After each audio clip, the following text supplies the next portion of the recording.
Hi, welcome to the second episode of This is Rayleigh podcast. I'm Kyle Bryan. I'm Nick Cheshire. Let's jump in.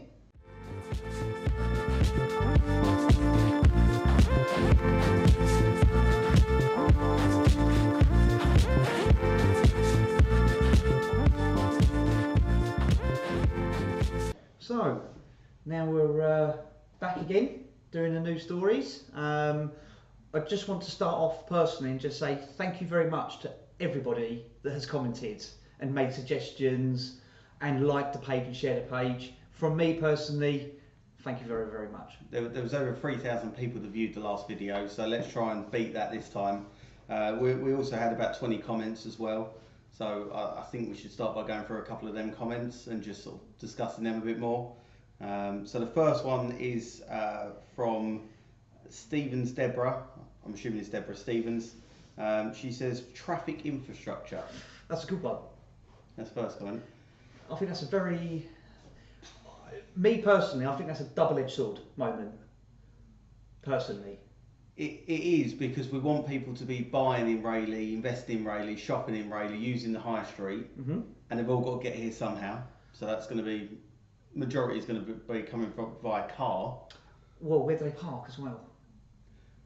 I don't think parking's an issue in Rayleigh. I mean, people may disagree, but I've never had a problem parking up in Rayleigh. Every time I go Webster's Way, I'm always, worst case you'll have to drive around for a minute, but you'll find somewhere. It's never been that bad. No.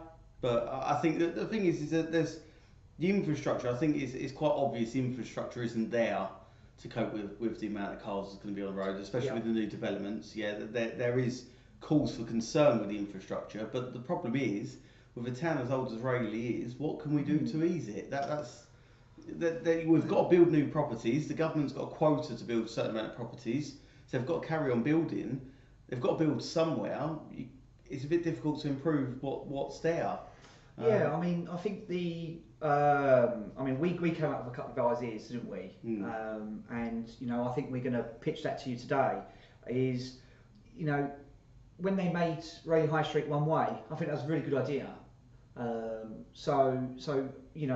Going back on the traffic infrastructure and the road layouts is what we could possibly do to rectify it. Now, Nick, you came out with a really, really good one, is making Crown Hill one way. I think that makes sense. I think you've got the two lanes on Crown Hill. If you get to the top of the Crown, if you go onto Crown Hill, the left-hand lane be going to the top and turning left to go through the high street, and the right-hand lane be going right. Okay. The downside to that would mean that it would make London Hill a lot more busier, because people would have to come back down. They can't come down Crown Hill, or they'd go down Love Lane. But there's two options there to go down either way. And then also, I think that leads perfectly into another one, is why can't we make the bottom of Love Lane two-way? Because the last bit where the station is, and you're going up Crown Hill, you can't turn right there. So maybe if we had that, maybe it's two-way again. I don't know. Play it again. Tell us what you think. Pop it in the comments below. Oh yeah. Second comment, Karen Orwell. What's happening at Loveards? Well, could you elaborate on that a little bit? Yeah, not quite sure what we meant by that. I'm only guessing here. Karen is maybe all the works. There's a lot of works going on at the moment. Yeah, I totally lost my train of thought there. There's a lot of lights and stuff going up and some new fences around Happy Days. But again, if you could just tell us what is going on and what you'd like to know, just drop us a line. It's quite clear they're trying to improve Loveards Farm. Each month we see something new going on, whether it be cladding some of the older buildings to new street lighting. There's a lot going on that they're trying to improve, so maybe you're referring to that. Sue Ward's interested. We've passed your details on to James at the farm. Hopefully he'll be in touch. Maria Sutton, well done, interesting to watch. Maybe it went on a bit too long. Sorry for that, Maria. We're working on it. Sorry. And then we've got Sheila Chambers photographing Rayleigh Town Museum. That's the picture for London Hill, the bungalow we spoke about last time. And Sheila, thank you very much for that. Just to give you some feedback on that, that's actually hanging up in the house as we speak. The builders actually found that as well, so that's really good that you could throw that our way. So thank you very much. Julia Wallace introduced small high street businesses. There's quite a few in the high street. Yeah, there are. There are quite a few. We could go into that, but I think that's another episode on its own, discussing all the local businesses. But any local businesses in the high street, I may have something for you coming up. Talk about the toilets open to the public and how much they will charge to spend a penny.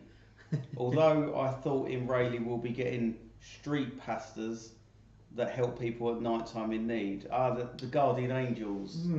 Yeah, they're in Southend, but the toilets. Yes, Paul. So I actually done some investigational work there, and I've actually spoken to Rochester District Council, and they said hopefully in the next couple of weeks they should have those toilets open. I think there's just a few conversations I've got to have with the parish council, but they kind of said hopefully in a couple of weeks. So again, in time with fireworks coming on in the 3rd.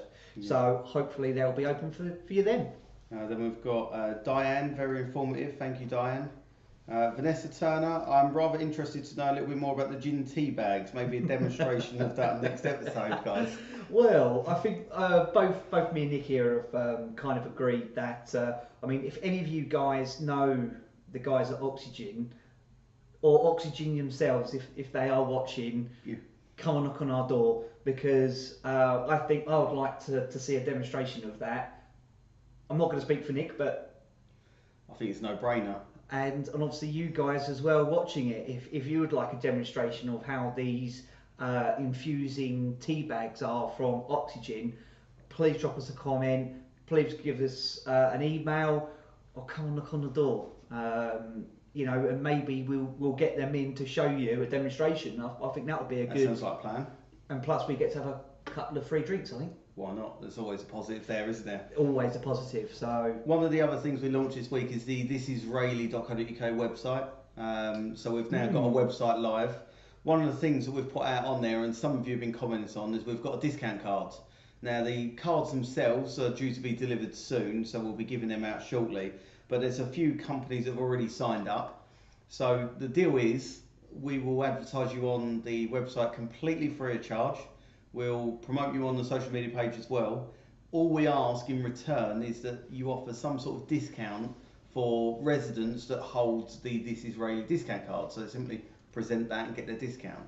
So some of the companies that have jumped on board with so far, D&M Building in Rayleigh. Big thumbs up. Rayleigh Domestic Appliances, they're down on the Chase, aren't they? Yeah, I've heard some really good reviews actually about them. So Nest in Essex, naturally biased there.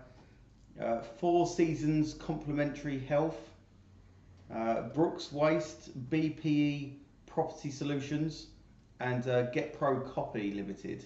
There's a few there. I know there's a few more that are going on very shortly that we've sent over to the website guy to add on there. So there's a few more that's going to be added on there, but there's no strings attached. It really is a case of completely free of charge. All you've got to offer is some sort of discount to anyone that has that card. So that's live on there at the moment. We've got a news section on the website as well. We're currently filling that out. So if you feel there's any subjects we should cover on that, please let us know, and we'll get an article on there. Or if you've got anything you'd like to write an article about and we publish it on there, just get in touch on that front. So that's the website. Yeah, it's just nice to have local business as well. Promoting local businesses, it's always nice to go to the big corporates, but the little guys that are walking around, been around Rayleigh for a long time, let's spread a little bit of love to them. I think promoting the local businesses is paramount in today's economy, and I think if we can do anything to promote local businesses, we'll certainly give it a try. I'm hoping that the discount card is going to try and encourage people to stay local, because they're going to get that little bit of a discount, but it also gives people a bit more of marketing, because I understand myself as a business owner, marketing is always on the back of your mind, as is the cost of marketing. So anything we can do to try and help get a bit more coverage from local people is great. But if you know anyone or have any businesses, get in touch on that front. One of the other things I wanted to cover is last week, which is before last week, I discussed about the affordability in Rayleigh Wickford and Hockley. Yes. And you asked me the affordability in Rayleigh. So in Leon C, sorry. So just to recap, so this is the prices, the affordability to live in a town. Now this is worked out on the average property price to the average wage in a town and the ratio of price to earnings to see which town is most affordable. Now last time we did Rayleigh, Wickford and Hockley, and it was quite surprising to see that Rayleigh come out the most affordable out of the three. So I've gone, you said about Leon C, so I've gone and got Leon C. So the average property price in Leon C at the moment is £376,100. The average earnings is £26,164, giving that a price to earnings ratio of 14.37. Now Rayleigh was 15.34, so that would mean that Leon C is technically more affordable than Rayleigh, just slightly. So that's a bit of a negative. The positive is, I also thought, while I'm doing SS9, I may as well do Benfleet and Fundersley, go for SS7 at the same time, and then we've covered all surroundings then. So the average property price in Benfleet and Fundersley is £367,100. The average earnings is £22,630, giving it a price to earning ratio of 16.22. So that would mean that Benfleet is less affordable than Rayleigh. Wow. So at the moment, Rayleigh's still sitting second. So that's pretty good there. So it's better than being last. Yeah, it's better than being last. But according to this, yeah, Rayleigh is still second. Leon C is slightly more affordable, but I think that's a bit tough because it depends how close to the Broadway you're going. This takes the SS9 as an entire postcode, which takes in Eastwood as well as Leon C. So I think that's not entirely a reflection. I think there's a fine line of using a postcode.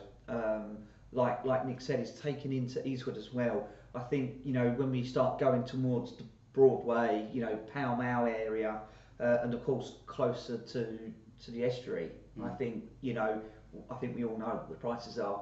It's pretty much everything larger. south the 127, isn't it? It's kind of like north the 127, Eastwood side is one pricing structure, and then the other side is another. It's like that's a bit of a boundary, and the prices change depending on where you're at there.